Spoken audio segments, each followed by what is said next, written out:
자, 여러분 고개 드시고 반갑습니다. 문제풀이 시간이 됐는데요.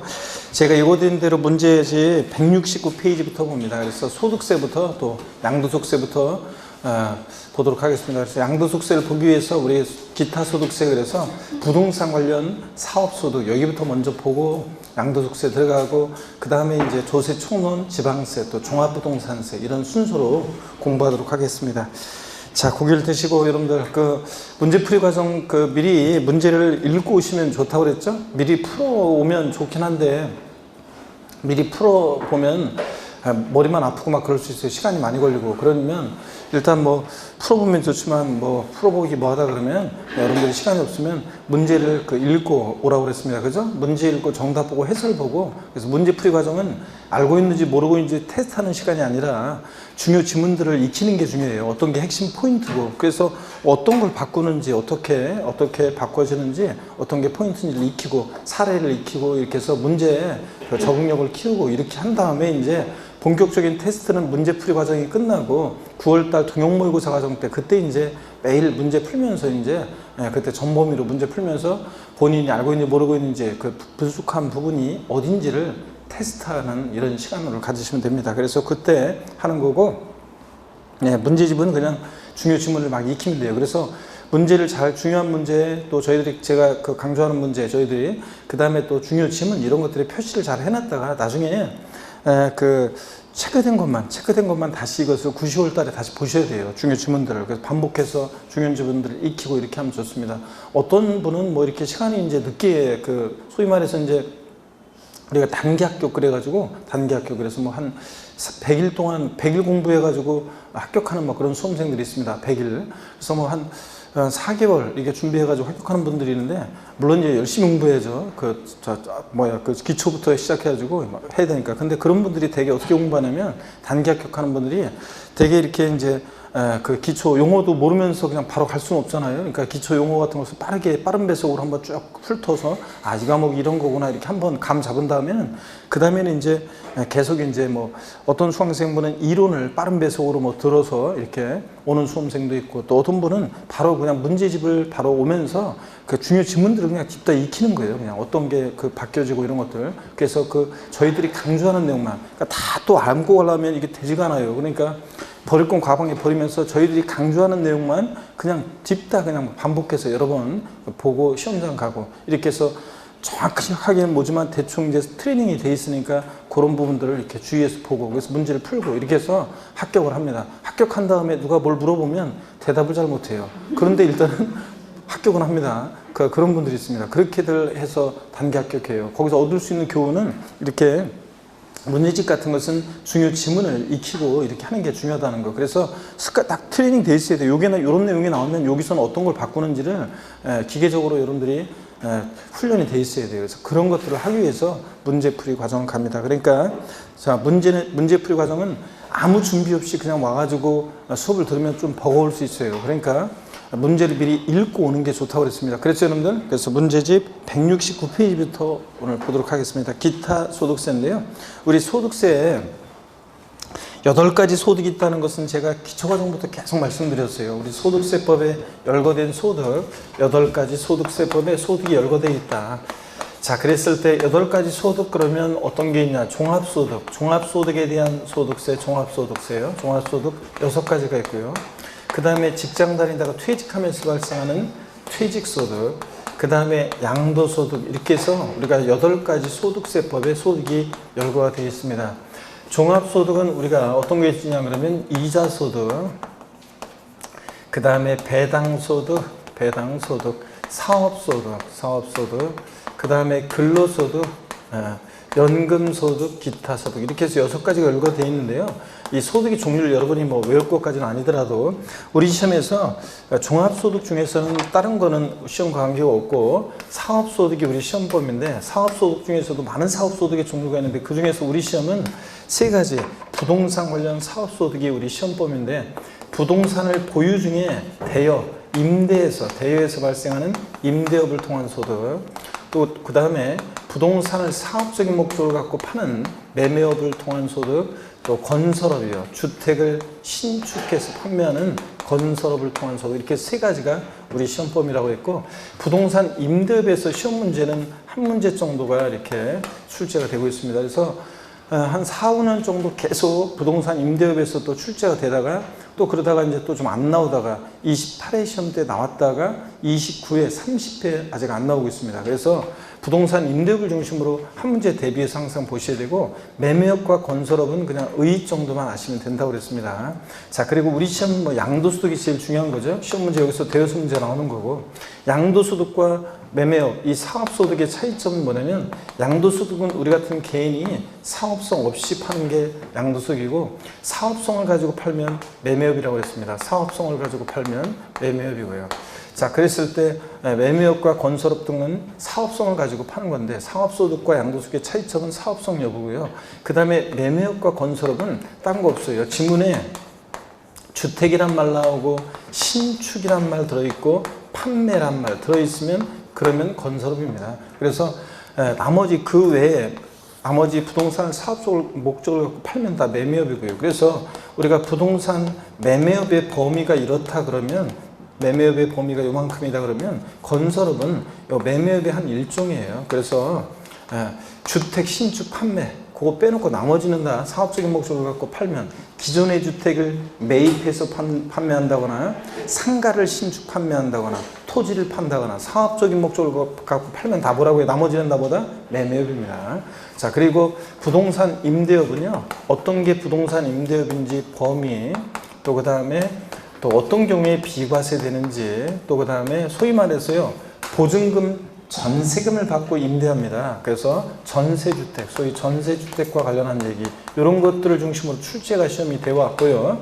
그 다음에 이제 올해부터는 이제 분리과세에 관한 거, 2천만 원 이하의 주택 임대소득이요. 2천만 원의 상가는 무조건 과세고, 2천만 원 이하의 주택 임대소득이 예전에는 이제 비과세였었는데, 2019년도 귀속소득부터는 이제 올해 2020년도부터는 이제 2019년도에 발생한 소득에 대해서 올해부터는 2천만 원 이하의 주택 임대소득도 소득세가 과세가 됩니다. 근데 분리과세라고 해서 14% 소득세 세율로 이제 분리과세하거든요. 그 관련한 얘기라든가 이런 것들은 아직 출제가 안 됐지만 이런 것들을 또 추가해서 알아두셔야 됩니다. 그러면 우리가 이제 양도소득세를 공부하기 전에 우리가 부동산 관련 사업소득을 먼저 공부할 거고, 그 전에 우리가 이제 소득세는 자연인 개인의 소득에 부과하는 세금인데, 그럴 때 이제 그 개인의 소득에 대해서 부과할 때 소득세 총설적인 얘기 몇 가지를 특징을 또 문제를 통해서 봅니다. 169페이지 1번 문제는 소득세의 기본적인 특징에 관한 건데, 여러분들이 이것은 충분히 한번 읽어보시면 되겠습니다. 여러분들이 한번 읽어보시고요. 그래서 여러분들이 한번 읽어보시면 되고, 문제 풀어보시면 되고, 그 다음에 2번 문제부터 바로 한번 보도록 하겠습니다. 소득세법상 소득의 구분을 연결한 것으로 틀린 것은 그랬습니다. 1번 문제 보니까요, 부동산 매매업자의 부동산 매매 차익 그랬는데, 양도소득 그랬는데, 자, 여러분, 매매업자가 팝니다. 매매업자가 파니까 사업자가 파는 거잖아요. 사업자가 판다. 부동산 매매업자가 주택 신축 판매업자가, 자, 그러면 사업자가 파는 거니까 이거 뭡니까? 사업소득이고요. 양도소득은 사업성 없이 팔아야지 양도소득이라고 그랬죠? 그러니까 사업성을 가지고 파는 부동산 매매업자의 부동산 매매 차익은, 이것은 부동산 매매업으로서 사업소득입니다. 이건 사업소득. 그러는 거지 양도소득이 아닙니다. 양도소득은 사업성 없이 파는 거고요. 그쵸, 여러분들? 그래서 1번이 정답이 되겠습니다. 나머지는 우리가 이런 게 있어요. 양도와 그 다음에 지상권을 양도했다. 지상권을 양도하면 양도소득입니다. 또 지상권을 임대하면, 이것은 지상권은 임대하면 이건 기타 소득이라고 되어 있는데, 이건 조금 제가 좀 이따가 설명을 다시 한번 드려야 되는데, 여러분, 우리 부동산 임대업이요. 어떤 게 부동산 임대업이냐 그러면 보세요. 부동산 임대업 그러면 보세요.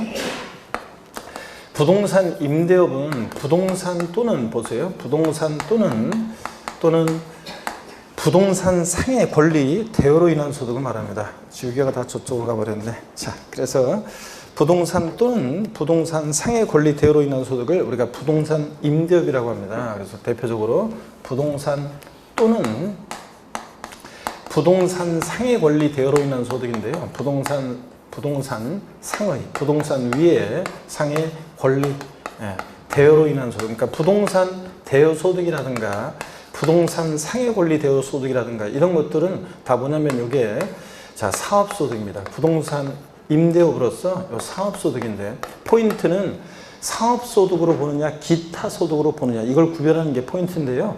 여기 부동산에는 미등기 부동산 대여 소득도 사업 소득이에요. 그래서 미등기 부동산을 포함해서 미등기 부동산 대여 소득도 요게 사업 소득이고요. 부동산 상해 권리 대여로 인한 소득도 사업 소득인데 이 부동산 상해 권리에는 보세요, 여러분들.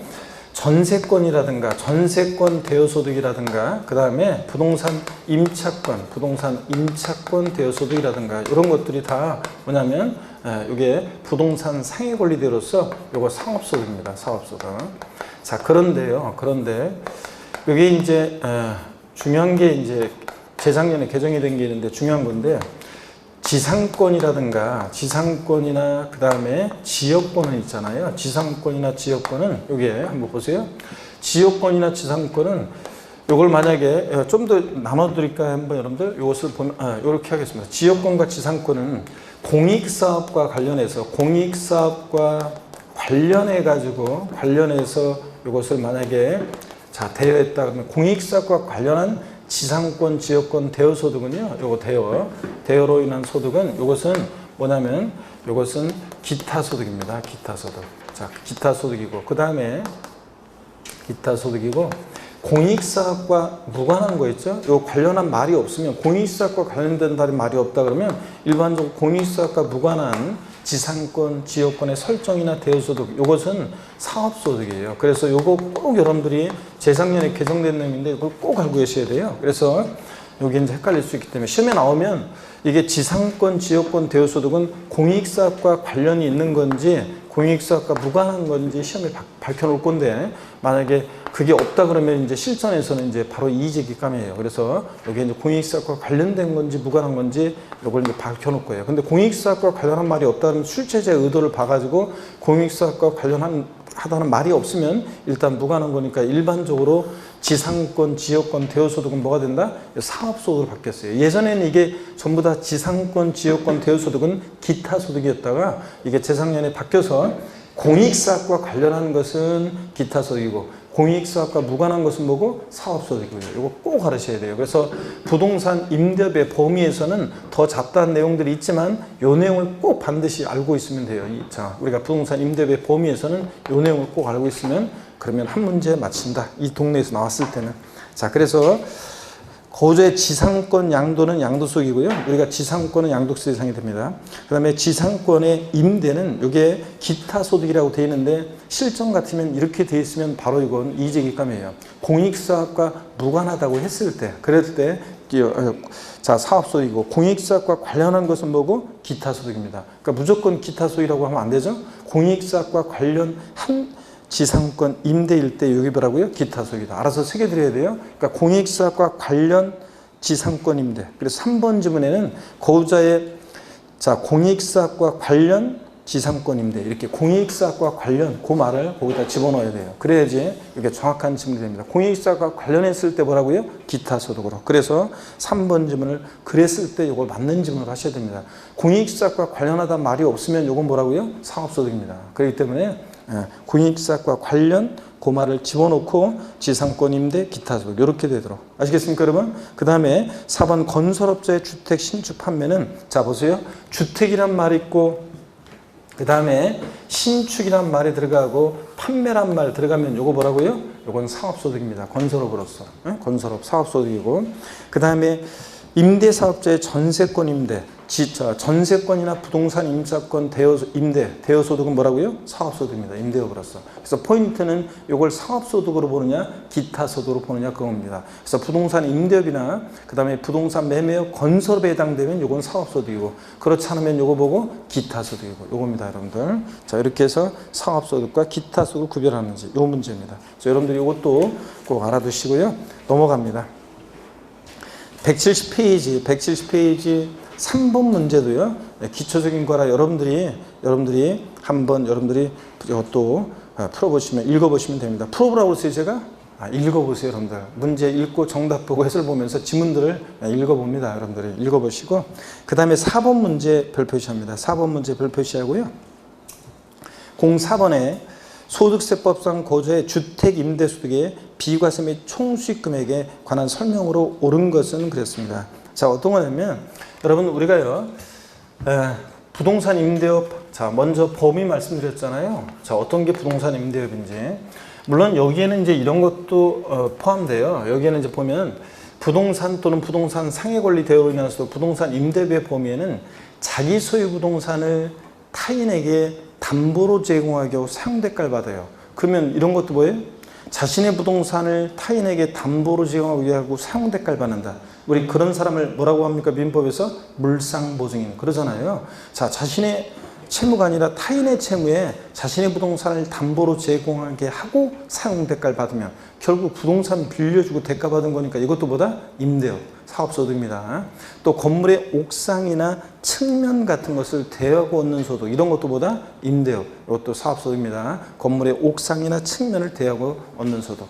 그 다음에 전광판 같은 거라든가 기지국 같은 거 하면서 이렇게 대여하잖아요. 건물 옥상 같은 거. 그 다음에 또 그 다음에 부동산 판매업자가, 매매업자가요. 자, 판매를 위해서 신축한 건물을 일시적으로 대여해요. 일시적으로 대여해요. 그럼 일시적이었던 뭐였던 부동산 빌려주고 판매 목적으로 지었지만 판매하기 전에 일시적으로 대여했다. 그러면 빌려주고 대가 받았을 때 그때보다 임대업. 그런 때도 사업소득이다. 이런 거 범위.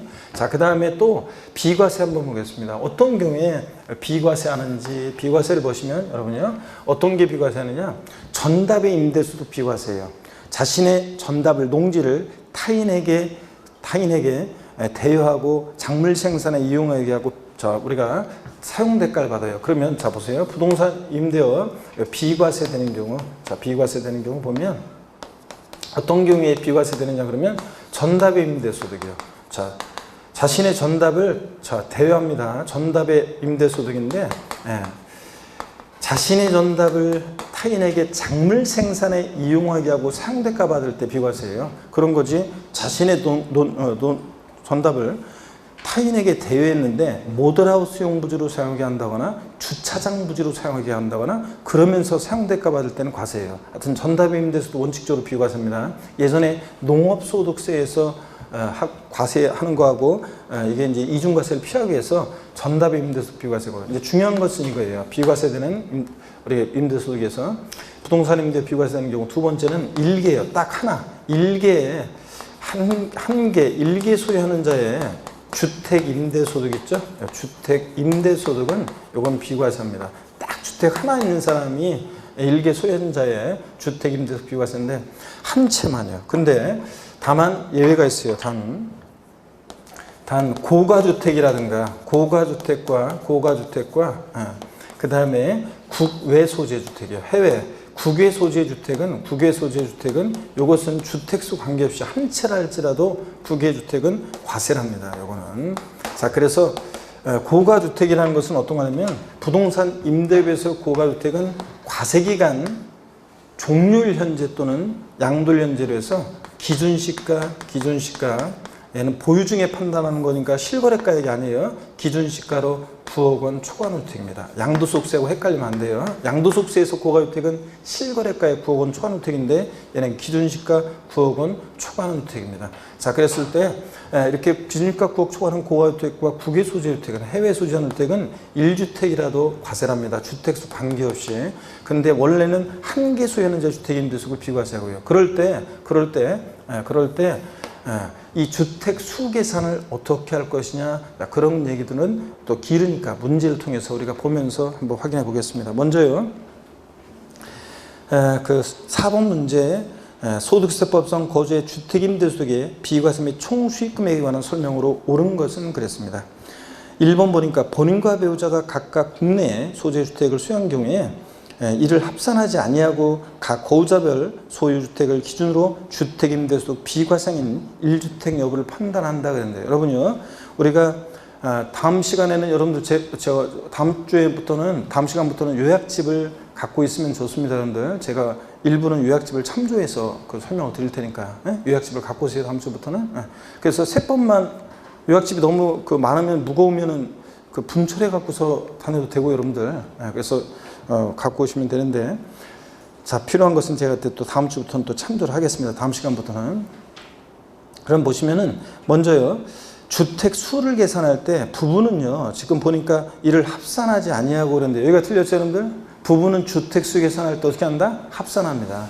소득세 계산은 따로따로예요. 소득세 계산은 따로따로. 근데 주택 수를 계산할 때는 부부는 어떻게 한다? 합산합니다, 여러분들. 자, 주택 수를 계산할 때는 합산하고, 소득세 계산은 개인주의 과세하니까 소득세는 개인별로 과세입니다. 근데 주택 수는 어떻게 한다? 합산합니다. 그래서 여기서 틀린 것은 어떤 게 틀렸어요?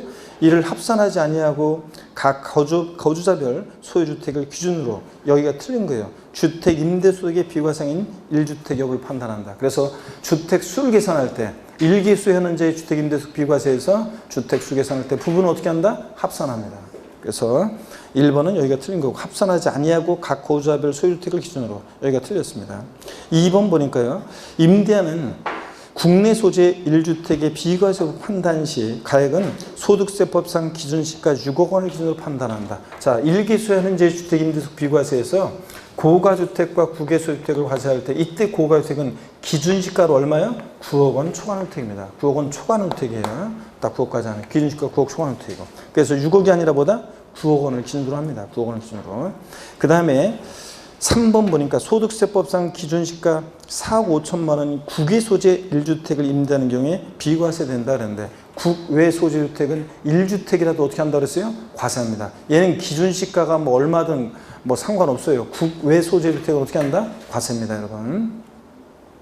그리고 이건 시험을 위해서 만들어낸 거지, 우리나라가 전 세계 부동산에 대해서 기준시가를 어떻게 매겨요?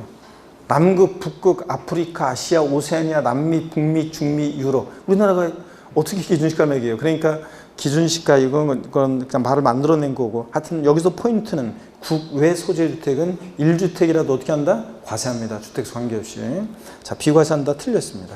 4번 보니까 해당 과세기간에 주거용 건물 임대에서 발생하는 수익 금액의 합계액이 2천만 원 이하인 경우에 분리과세를 적용할 수 있다. 자, 여러분, 우리 분리과세라는 것은 자, 소득세 과세 방식, 종합과세 방식, 분리과세 방식, 분류과세 방식이 있다고 그랬잖아요. 분리과세 방식은 주택임대소득이요, 2천만 원 이하의 주택임대소득, 예전에는 비과세였는데 지금은 과세를 하는데 14% 소득세 세율로, 14% 소득세 세율로 따로 세금 계산해서 세금을 세무서에 내면은 2천만 원 이하의 나의 이 주택 임대소득은 나의 다른, 자, 종합소득, 이자 배당 사업, 근로연금, 기타 소득, 다른 소득에 합산해서 과세한다 안 한다? 안 합니다. 이게 분리과세 방식입니다. 그래서 이따가 또 나오지만 2천만 원 이하의 주택 임대소득은 14% 세율로 따로 이렇게 분리해서 과세하는 방식과 다른 이자 배당 사업, 근로연금, 기타 소득에 합산하는 종합과세 방식 중에서 선택해서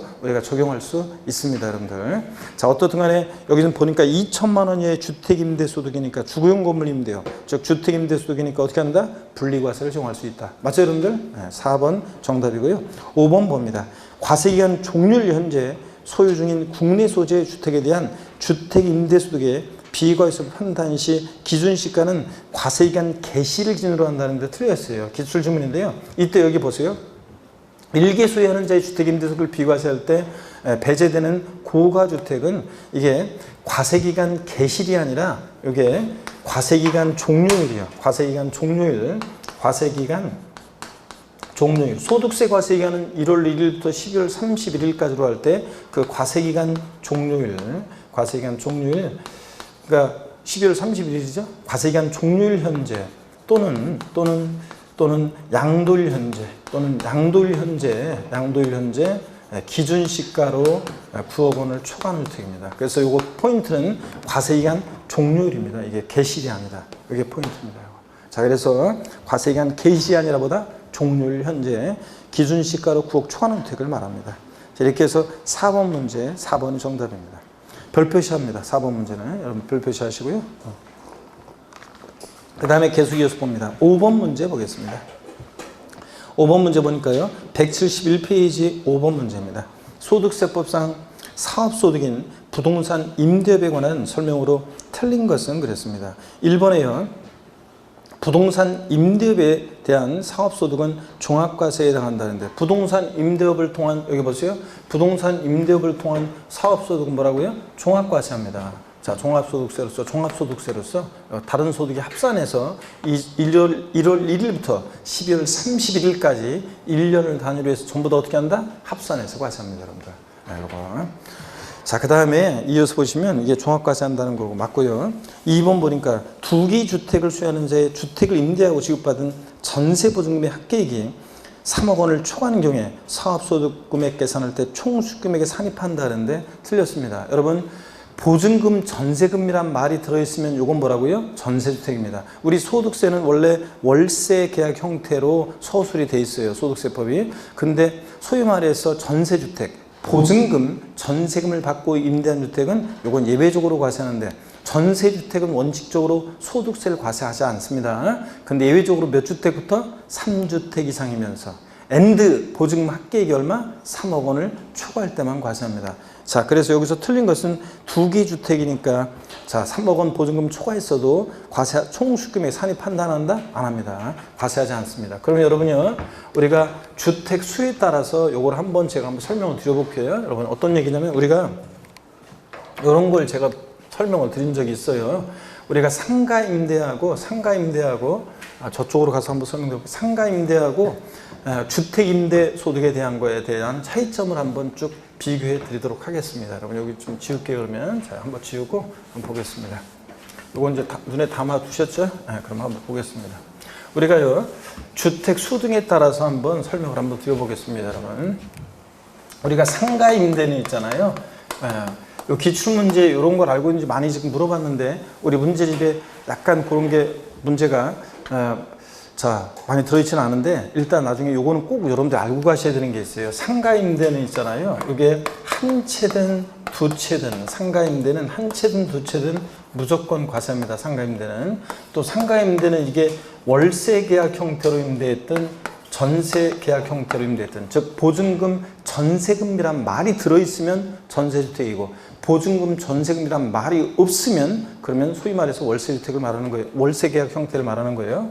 그래서 상가는 월세 계약 형태로 임대했던 보증금 전세금을 받고 임대했던 자우지간 어떤 형태로 임대했던 무조건 과세입니다. 상가 임대는. 근데 여러분 보세요. 주택 임대 소득은 이게 주택 임대 소득은 이게 이제 주택 수에 따라서 또 월세 계약 형태로 임대느냐 전세 계약 형태로 임대느냐에 따라서 이게 달라지거든요. 그래서 이 내용을 한번 쭉 보도록 하겠습니다.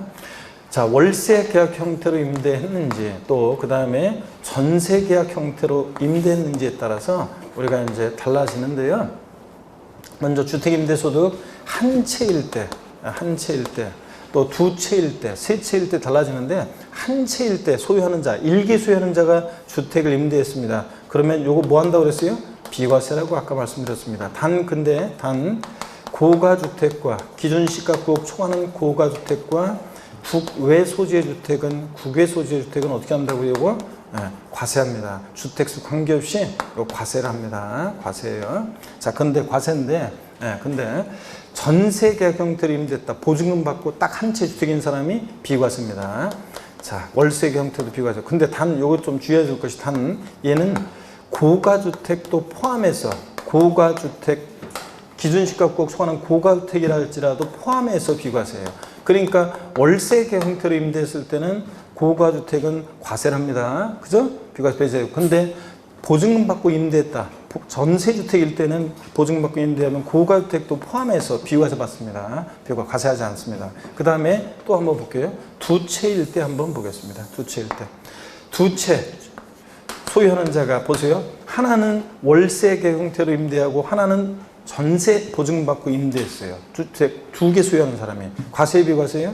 자, 월세 계약 형태로 임대하면 한 채만 비과세지 두 채부터는 무조건 과세입니다. 그리고 전세 계약 형태로 임대하면 무조건 비과세입니다. 두 채는 비과세예요. 자, 근데 한번 보겠습니다. 그래서 하나는 월세 계약 형태로 하나는 전세 계약 형태로 임대했다? 그럼 월세 계약 형태로 임대한 주택만 과세입니다. 보증금 받고 임대한 주택은 어떻게 하고? 비과세하고. 자, 그 다음에 주택 세 채 소유하는 사람이 소유하는 사람일 때 월세 형태로 임대했다? 무조건 과세입니다. 한 채만 비과세지. 근데 전세계 형태로 임대했을 때는 요거 자 과세할 수가 있는데 어떤 경우에만 과세가 되냐면 자 주택이 3주택 이상이면서 자 3주택 이상이면서요. 주택이 3채 이상이면서 and 보증금 합계액이 얼마예요? 보증금 합계액이 얼마? 3억 원을 보증금 합계액이 3억 원을 초과할 때만 보증금 합계액이 3억 원을 초과할 때만요. 3억 원. 3원이라고 썼는데 3억 원. 초과할 때만 과세합니다. 그래서 3억 원을 초과해야지 딱 3억 원 아니에요. 초과할 때 요때만 이제 요때만 소득세를 요런 때만 소득세를 어떻게 한다? 과세를 합니다, 여러분들. 3주택 이상이면서 and 보증금 합계액이 3억 원 이상일 때만 전세계 형태로 임대했을 때는 요거 소득세를 과세합니다. 그래서 2주택이거나 아니에요. 한 채, 두 채 아니에요. 3주택 이상부터. 그리고 다만 이 3주택 계산할 때 소형주택은 제외되는 주택이 있는데 주택 수 계산에서 예를 들어서 전용 면적이 40제곱미터 이하이면서 and 기준시가 2억 원 이하의 소형주택은 주택 수를 계산할 때 이것을 또 제외하기도 합니다. 자, 그래서 어떤 간에 그런 주택이 세 채 중에서 하나가 있다 그러면 3주택 전세보증금에 대해서 3주택자가 아니니까 과세하지 않고 그런 내용도 있습니다. 우리가 그런 것들도 배웠었는데 여러분들. 자, 이렇게 해서 이 내용은 여러분들이 꼭 상가임대와 주택임대. 상가임대는 무조건 과세고 한 채든 두 채든 월세형태로 임대든 전세형태로 임대든. 근데 이렇게 주택임대소득은 주택 수에 따라서 월세 형태로 임대냐 전세계 형태로 임대냐에 따라 달라지고 전세주택은 자 어떻게 구별하냐고 월세주택하고 보증금 전세금을 받고 임대했다 그러면 전세주택이고 그런 말 없이 주택 임대하면 그건 뭐고 월세주택이고 기본적으로 아시겠습니까 여러분? 요걸 알아두시면서 다시 한번 봅니다. 그러면 5번 문제 2번 질문 확실하게 답이 보이죠? 2개의 주택을 수요하는 자의 주택 임대하고 받은 전세보증내 합계액 보증금, 전세금이란 말이 있으면 이건 뭐라고요? 전세주택이에요. 전세주택은 몇 주택부터? 3주택 이상이면서 and 보증금 합계액이 3억을 초과할 때만 사업소득금액 계산할 때 총수익금액에 간주임대료라는 것을 이제 계산해서 총수익금액에 산입합니다. 그래서 여기서는 주택이 두 채니까 자 전세 보증금은 과세한다 안 한다? 안 합니다. 여러분 아셨죠? 그래서 2번 틀렸습니다. 산입하지 않습니다. 3번 보니까요. 1주택 소유자의 주택임대소득 과세기한 종료일 또는 해당 주택의 양도일연제 주택가 토지 기준시가가 9억 원을 초과하는 주택입니다. 그럼 이거 뭐예요? 고가주택. 그리고 국외 소유의 주택은 어떻게 한다? 제외하고에 대해서는 소득세를 과세하지 않는다. 일개 소유하는 자의 주택 임대소득 뭐 한다고 그랬어요? 비과세한다고 그랬습니다. 단 고가주택과 그 다음에 국외 소유의 주택 어떻게 하고? 제외하고. 그랬죠 여러분들? 그 다음에 4번입니다. 총 수익금액이 2천만 원 이하인 자가 주택임대사업자 등록 시 총 수익금액의 400만 원의 소득공제를 적용받을 수 있다 그랬는데 이게 어떤 거냐면요. 우리가 2천만 원 이하의 주택임대소득에 대해서 분리과세할 때 상출세 구하는 방식인데요. 이걸 또 제가 좀 설명을 드리려고 합니다. 자, 저를 보세요 여러분들. 어떤 걸 설명드리려고 하냐면 우리 지금 많은 막 용어가 낯설다 이러면 좀 곤란해요. 어떡하지 우리가 배운 게 있는데 문제풀이 과정인데 이런 것들을 핵심적인 것만 지금 설교해 드리겠습니다. 임대업에서 꼭 알아야 되는 내용만 지금 판서된 내용들은 부동산 임대업에서 꼭 알아야 되는 내용이에요. 하나 이제 두 개 이제 중요한 거 두 가지만 더 나왔어요. 그거만 배우면 부동산 임대업에서는 어떻든 간에 제가 설명드린 지금 판산 이런 내용들하고 두 개 하지만 이제 두 개만 더 하나 지금 설명하고 또 하나 이제 주택 수계산과 관련한 거 개정 내용하고 요거만 추가하면은 그러면 우리가 이제 부동산 임대업에서는 시험 문제는 충분히 한 문제 어떻든 간에 문제가 나오더라도 한 문제 맞출 수 있습니다. 답을 골라낼 수 있어요. 자 어떤 얘기냐면 제가 설명드리려고 하는 게 우리 분리과세할 때 있잖아요. 2천만 원 이하의 주택 임대소득은 분리과세한다고 할 때 그 분리과세 시에 산출세액을 구하는 거 어떻게 산출세액을 구하느냐 자 요거 계산식을 한번 소개해 드리겠습니다. 여러분 보세요. 분리과세할 때 산출세액 어떻게 구하느냐 그러면 수익금액이요. 임대소득에 대한 이 수익금액 있죠? 수익금액에서 임대소득에 대한 이 수익금액에서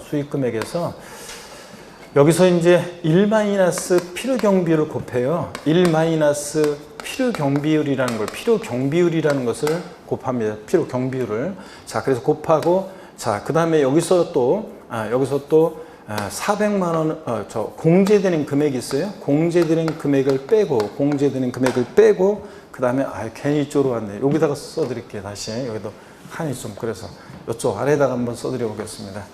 자, 2천만 원 이하의 주택임대소득을 분리과세한다고 할 때, 분리과세 시 산출세 구하는 방법입니다. 어떻게 구하느냐? 그럼 먼저요, 임대소득의 수익금액에서 그 해 발생한 그 수익금액, 여기서요, 여기다가 이제 1- 필요경비율을 곱해요. 1- 필요경비율을 곱하고, 그 다음에 여기서 이제, 공제되는 금액이 있어요. 공제 금액을 빼고, 자, 그 다음에 이제 여기다가 소득세 세율은 몇 프로 내면 14%예요. 자, 오늘 제가 이제 이런 것들을 필요경비율이라든가 공제되는 금액을 소개해 드릴 건데, 잘 모르겠으면 이걸 여러분 식을 못 외우셔도 괜찮아요. 잘 모르겠으면 이 소득세 세율은 몇 프로다? 14% 세율. 분리과세 시 주택임대소득에 대한 분리과세 시에 소득세 세율은 몇 프로 정도 된다? 14%. 이건 무조건 외우셔야 되고요. 자, 여기에 필요경비율 한번 보겠습니다. 이 경비율은요, 이 필요경비율은 이때 한번 보세요. 이때 필요경비율은 요것은 경비율은 주택임대사업자로 등록했느냐 등록하지 않았느냐에 따라 달라져요. 주택임대사업자로 등록한 자는 이게 경비율을 60%를 인정해 주고요. 미등록자는 주택임대사업자 미등록자는 이 경비율을 50%를 인정해 줘요. 그 다음에 또 봅니다. 공제되는 금액이요. 공제되는 금액, 공제 금액도 보시면 공제 금액도 이게 주택임대사업자로 등록한 자는 이게 공제된 금액 400만 원을 공제해 주고요. 400만 원을 빼주고 여기서 빼줄 때, 그 다음에 미등록자는 200만 원을 자 공제합니다. 공제예요. 그래서 이제 계산하는 거예요. 자, 분리과세 시 산출세 구할 때 만약에 수익 금액이 뭐 예를 들어서 2천만 원이다. 자, 그러면 1- 필요경비율이라는 게 이런 거에 한번 보세요. 경비율이 주택임대사업자 등록한 자는 60%니까 1- 60%면 100분의 100%에서 60% 빼니까 실질적으로 곱해지는 것은 몇 프로를 곱한다는 거예요? 40% 곱한다는 거예요. 자, 그래서 2천만 원에 40%면 248, 800만 원이고 800만 원에서 공제된 금액 등록자는 400만 원 공제. 그러면 얼마요? 400만 원 남고 여기다가 14% 소득세 세율을 적용해. 그러면 이게 이제 446 하고 해서 56만 원 뭐 이런 식으로 계산이 돼요. 여러분 뭐 이런 거예요. 자, 이렇게 해서 이제 산수세 구하는 이런 건데 여러분들이 이렇게 정확히 못 하셔도 괜찮고요. 자, 소득세 세율 몇 프로다? 14% 세율이 적용된다는 거 꼭 기억하고, 잘 모르겠으면 그 다음에 공제율 눈에 한번 익혀두면 됩니다. 주택임대사업자로 등록한 자와 등록하지 않은 자에 대해서 이렇게 공제된 금액 차이가 나고 있습니다. 등록자는 400만 원, 미등록자는 200만 원 공제하고 경비율도 달라요. 이렇게. 자, 그 다음에 한번 눈에 익혀두시고, 그 다음에 올해 여기 문제집이 없지만 요거 한 가지 또 알고 가세요. 여러분들, 우리가 주택임대사업자로 올해부터는요, 임대사업자에 미등록 가산세, 주택임대사업자로 등록하지 않잖아요. 그러면 미등록 가산세가 있습니다. 미등록 가산세는 이게 이제 주택임대 수익금액에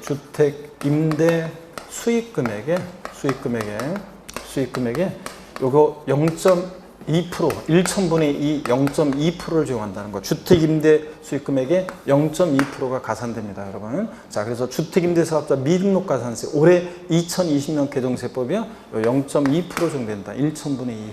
자, 요거 임대 수익금액에 요 정도를 여러분들이, 제가 지금 판소한 내용 있잖아요. 요 정도를 여러분들이 꼭 알고 계시면 되겠습니다. 자, 거기다가 주택 수 계산과 관련한 내용 이제 관련해서 개정 내용 한 가지만 더 추가해서 알아두시면, 그러면 올해 시험 여러분들이 임대업에서는 퍼펙트하게 이거 대비가 됩니다. 여러분들 다 정답은, 모르는 지문이 있더라도 정답은 여기 있어요. 그러니까 꼭 아시면 됩니다. 자, 그러면 계속 이어서 보겠습니다. 5번 문제. 자, 5번 문제 4번 지문 다시 한번 봅니다. 자, 총 수익금액이 2천만 원 이하인 자가 주택임대사업자 등록 시 총 수익금액에서 얼마의 소득공제 받을 수 있다? 400만 원. 그 다음에 5번 보겠습니다. 주택 임대로 인해서 발생한 소득에 대한 총 금액의 수입할 시기는 계약에서 지급일이 정해진 경우에 그 정해진 날로 한다. 매달 15일로 임대소득의 수입금액, 수입 시기를 정했다. 매달 15일? 그러면 15일이고 정해지지 않으면 실제로 지급한다. 정해지지 않았다. 수입 시기가 그러면 실제로 지급한 날이고 정해져 있다. 그럼 정해진 날로 합니다. 매달 15일이면 15일 이런 식으로. 자, 그래서 5번쯤은 임대소득의 수입 시기 눈에 한번 익혀두고요. 자, 계속이 넘어갑니다. 넘어가시면 여러분 172페이지 6번 문제 별표시합니다. 6번 문제 별표시 하시고요. 소득세법상 사업소득에 관한 설명으로 옳은 것은 그랬습니다. 보시면 1번이요. 자, 이거는 일개 소유하는 자의 주택임대수를 비과세할 때 그 주택수 계산과 관련한 얘기예요. 자, 그럴 때 먼저요, 여러분들 거기 아래 해설에 172페이지 해설에 주택임대 시 주택수 계산 있죠? 여기를 먼저 보겠습니다, 여러분. 여기를 한번 보고요. 자, 보겠습니다. 먼저 보시니까 이거 주택임대 시 주택수 계산 한번 봅니다. 1번에 보니까요, 일개 소유하는 자의 주택임대수는 여기 보세요. 아까 일개 소유하는 자의 주택 임대수익은 비과세한다고 그랬잖아요. 한 채 소유하는 자의 주택 임대수익은 비과세랍니다. 이때 주택 수에 따라서 임대소득에 대한 소득세의 과세 여부가 달라지기 때문에 비과세 과세 여부가 달라지기 때문에 요거 한 채냐 두 채냐 이때 주택 수 계산을 어떻게 할 것이냐 그 얘기입니다. 그럴 때 주택 임대 시 주택 수 계산 1번 자 다가구 주택은 한 개 주택으로 보되 매출이에요. 다 체크입니다 이거. 자, 다가구 주택은 9가구가 거주가 있어도 어떻게 한다? 하나의 주택으로 봅니다. 하나의 주택으로 보되 구분 등기된 경우는 각각을 1개 주택으로 계산하고요. 그래서 전체를 하나의 주택으로 본다는 거. 다가구 주택은 원칙적으로 지방세만 여러분요. 지방세만 다가구 주택은 매 한 가구 한 가구마다 독립한 1개 주택으로 1구의 주택으로 봅니다. 그래서 지방세는 공동주택처럼 과세를 해요. 주택법상 단독주택인데도. 그런데 우리가 종합부동산세라든가 자, 양도소득세라든가 양도세에서 하나의 단위로 양도한다거나 이렇게 부동산 임대료라든가 국세에서 다가구 주택은 전체를 어떻게 한다? 하나의 주택으로 봅니다. 지방세에서만 다가구 주택은 매 한 가구마다 독립한 1구의 주택으로 봐서 공동주택처럼 판단하고 국세에서 다가구 주택은 전체를 어떻게 한다? 하나의 주택으로 봅니다. 그렇게 기억하시면 됩니다. 2번 봅니다. 공동소유주택은 또 미출입니다. 지분이 가장 큰 자의 수를 계산하되 지분이 가장 큰 자가 2인 이상일 때 각각의 수를 계산한다 매출이요. 시험에서 갑지분 60% 여기 보세요. 시험에서 갑지분 60% 을지분 40%인 공동소유주택의 경우 자 지금 보니까 누구의 주택을 계산한다는 거예요? 누구의 주택을 계산해요? 지금 봤잖아요. 원칙적으로 공동소유주택은 지분이 가장 큰 자의 수를 계산합니다. 그렇기 때문에 만약에 자 갑과 을이 공동소유하는 주택이 있고 을이 B라는 주택을 또 하나 소유하고 있어요. 을이 이 B주택을 임대했을 때 을은 몇 주택 임대로 본다는 거예요? 1주택 임대로 봅니다. 왜냐하면 요 공동소유주택은 지분 가장 큰 자의 수를 계산하니까 을의 소유를 계산하지 않으니까 을이 B주택을 임대했을 때 을은 주택 하나 1주택 임대로 봅니다. 아시겠습니까 여러분? 이런 얘기예요. 자 그래서 원칙적으로는 지분이 가장 큰 자의 수를 계산하는데 시험에 이미 나왔어요. 갑지분 60% 을지분 40%인 공동소유주택의 경우 공동소유자 각각의 소유주택으로 계산한다. O, X예요. X입니다. 지분이 가장 큰 자가 2인 이상일 때 예를 들어서 50%씩이다 그러면 이제 50%씩이다 그러면 공동소유자 각각의 소유를 계산하지만 원칙적으로 공동소유주택은 누구의 주택으로? 지분이 가장 큰 자의 수를 계산합니다. 근데 시험에서 이런 경우에 공동소유자 각각의 수를 계산하는데 이게 바꿨어요. 이거 중요합니다. 지분이 가장 큰 자의 수를 계산하고요. 그 다음에 계속해서 봅니다. 2번 계속 이어서 볼게요. 올해 개정된 내용이 나오는데요. 어떤 거냐면 2번에서 다가구 우리가 주택임대 주택수 계산 박스 안에 지금 해설 보고 있습니다. 해설에서 2번에서 두 번째 줄 다만 지분이 가장 큰 자가 2인 이상인 경우로서 그들이 합의해서 그들 중 1인을 당해주택의 임대 수입의 귀속차로 정한 경우 그의 수를 계산한다. 근데 개정 내용이 어떤 거냐면요. 이 기억번이에요. 다음 중 A, B 중 하나에 해당하면 소수 지분자도 주택 수익에 가산한다. 밑줄 쫙이고요. 이거 2020년 개정세법입니다. 자, 먼저 A번이요. 해당 주택에서 발생하는 임대소득이 연간 얼마요? 600만 원 이상이거나 밑줄 임대소득 600만 원 이상이거나 둘 중에 AND가 아니라 하나만 해당돼도 이 연간 만약에 공동소유주택에서 발생하는 임대 수입이 600만 원 이상이다 그러면 소수 지분자도 주택수 계산하고 B번 기준시가 부억 초과하는 주택 고가주택일 때는 밑줄이요 30% 지분율 30%를 초과하는 공유지분을 소유한다 그러면 이 소수 지분자도 주택수에 가산합니다. 어떤 얘기인지 여기를 한번 보세요 여러분들. 어떤 얘기냐 여기를 보세요. 자 원칙적으로 아까 갑지분 60%, 일지분 40%인 공동 소유주택의 경우에 자 지분이 가장 큰 자의 수를 계산하니까 을이 B주택을 임대했을 때 1주택 임대로 본다고 그랬잖아요. 요거 주택수에 포함하지 않으니까 2주택을 의뢰주택으로. 근데 문제는 보세요. 만약에 요게 만약에 고가주택이다. 요 A주택이 고가주택이다. 기준시가 9억 원 초과하는 고가주택일 때는 을 40% 지분 소유하는 을은 주택수에 가산해요 안 해요? 주택수익 계산, 자, 포함한다, 안 한다? 주택수익 포함해야 안 해요? 포함합니다. 지금 봤잖아요. 고가주택일 때는 지분율이 몇 프로? 30%를 초과하면 이때는 의뢰주택으로 계산합니다. 소수지분자 주택수익 가산해요. 또 만약에 이 주택에서 임대소득이 또는 임대소득이 만약에 이게 자, 600만 원 이상 만약에 임대 수익이 발생한다. 그러면 요 소수 지분자도 어떻게 한다? 주택 수익 가산합니다. 만약에 얘가 지분율이 20%밖에 안 되더라도 포함시킵니다. 아시겠습니까, 여러분? 요런 얘기예요. 그래서 이렇게 해서 여러분들 이렇게 해서 소수 지분자도 주택 수익 가산하는 경우가 있는데 공동소유주택 어떤 경우에요?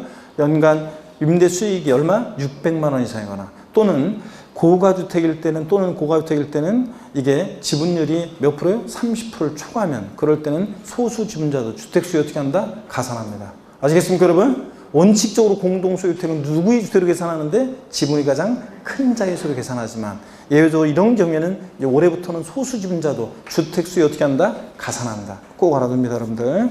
자, 그 다음에 동그라미 거기 박스 안에 계속 봅니다. 해설. 니은번은 참고적으로 보시면 돼요. 동일주택을 부부가 일정 지분 이상 소유한 경우에는 다음의 순서로 부부 중 1인의 소유주택으로 계산한다. 부부 중 지분이 가장 더 큰 자가 있으면 그 자의 소유주택으로.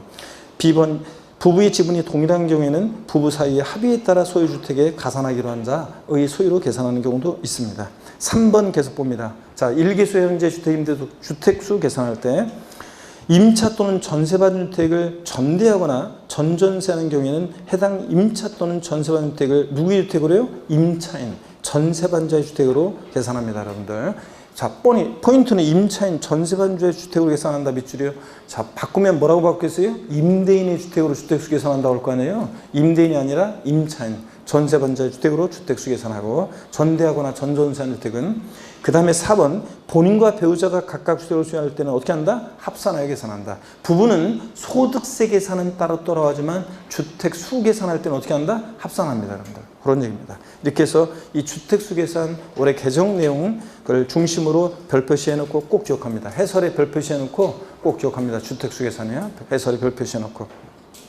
자, 그래서 6번 문제 다시 올라가서 보니까 별표시 해놓고 소득세법상 사업소득에 관한 설명으로 옳은 거는데 1번 쉽네요. 본인과 배우자가 각각 주택을 소유하는 경우에 주택수를 합산하여 부동산 임대 사업소득 금액을 계산한다. 부부는 주택수 계산할 때 어떻게 한다? 합산한다. 소득세 계산은 개인별 과세 따로따로 하지만 그래서 1번 맞습니다. 2번 부동산 또는 전세권 임차권의 대여로 발생한 소득은 부동산 임대 사업소득에서 제외합니까? 아까 부동산 또는 부동산 상해 권리 대여로 인한 소득, 부동산 또는 부동산 상해 권리 대여로 인한 소득이 사업소득인데 전세권이나 부동산 임차권 대여 소득은 뭐라고요? 이거 사업소득입니다. 여러분들. 그렇죠, 여러분들? 사업소득이고. 자, 그 다음에 계속해서 봅니다. 또 보시니까 3번입니다. 지상권의 임대는 부동산 임대에 해당하지만 지역권을 대여한 경우는 부동산 임대 상업소득이 아니다 그랬는데 여러분 봅니다. 여기. 자, 또 보세요. 지상권이나 지역권 대여소득은요. 지상권이나 지역권 대여소득은 요거 공익사업과 관련한 지역권 지상권 대여소득은 요거 뭐라고요? 기타 소득이고 그런 말 없으면 공익사업과 무관한 지역권, 지상권, 대소득은 이게 재작년부터는 뭐가 됐다? 사업소득입니다. 사업소득. 그래서 물론 이 질문은 공익사업과 관련이 있는지 없는지를 밝혀놨어야 되는데, 자, 그래서 그런 말이 없지만 어떻든 간에 우리는 공익사업과 무관한 이 지역권 대여소득은 이거 뭐라고요? 지상권 지역권 소득도 사업소득입니다. 부동산 임대 사업소득이에요. 아니다니까 틀렸습니다. 뒷동네 틀렸습니다. 그 다음에 4번입니다. 부동산 매매업자가 판매를 목적으로 취득한 부동산을 일시적으로 임대하고 얻은 소득은 부동산 임대 사업소득이 아니다. 일시적이었든 뭐였든 부동산 빌려주고 대가받았다. 이거 뭡니까? 사업소득입니다. 예? 자, 아니다니까 틀렸고요. 5번 자기 토지 외에 상가를 신축 판매. 상가의 동그라미, 신축의 동그라미, 판매의 동그라미예요. 여러분 보세요. 제가 그랬어요. 주택, 신축, 판매 이 말 들어있으면 이거 보고 건설업이고, 그 외에 상가를 신축 판매한다거나 기존의 주택을 매입해서 판매한다거나 토지를 팔거나 나머지는 사업적으로 부동산을 팔면 다 뭐라고요? 이거 매매업입니다. 부동산 매매업이고요. 자, 그래서 여기서는 상가 신축 판매니까 이거 뭐라고요? 매매업입니다. 건설업이 아니라 보다 매매업입니다. 건설업은 주택 신축 판매 이게 건설업이고, 그 외에 부동산을 상가 신축 판매한다거나 기존의 주택을 매입해서 판매한다거나 그러면 다 뭐라고요? 사업소득입니다.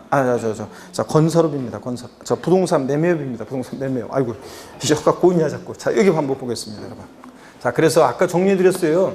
주택 지문에 신축이란 말, 주택이란 말, 신축, 판매 요 말 들어있으면, 요거 들어있으면 양도 주택 신축 판매 즉 요 말 들어있으면 요거 보고 건설업이고, 이건 건설업이고, 그 외에 주택 신축 판매 이외에는 부동산을 사업적인 목적으로 갖고 팔았다 그러면 뭐라고요? 부동산 매매업입니다. 나머지는 다 매매업이에요. 매매업. 자, 그래서 여기서는 상가를 신축 판매했으니까 그거 뭐라고요? 매매업인 거지 건설업이라고 했으니까 틀렸어요. 부동산 매매업입니다, 여러분. 아시겠습니까, 여러분? 요거 딱 알아둡니다, 여러분들. 이렇게.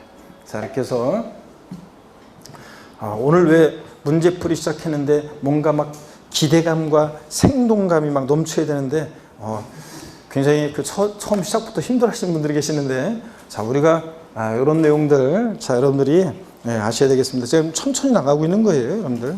그래서 6번 문제 별표 시해놓고 이렇게 알아둡니다. 그래서 5번은 부동산 매매업이고요. 자, 그 다음에 7번 문제 한번 보긴 보는데요. 7번 문제는 뭐 계산 문제가 이렇게 뭐 또 이렇게 나올 가능성이 뭐 높지는 않지만 임대업 관련해서 어떤 간에 혹시 모르니까 이건 상가 임대가 아니라 주택 임대에 대한 사업소득 금액 계산하는 건데 어떤 건지 살짝 한번 보도록 하겠습니다. 잠깐 쉬었다가요. 여기부터 제가 설명을 드리겠습니다. 잠깐 쉬겠습니다.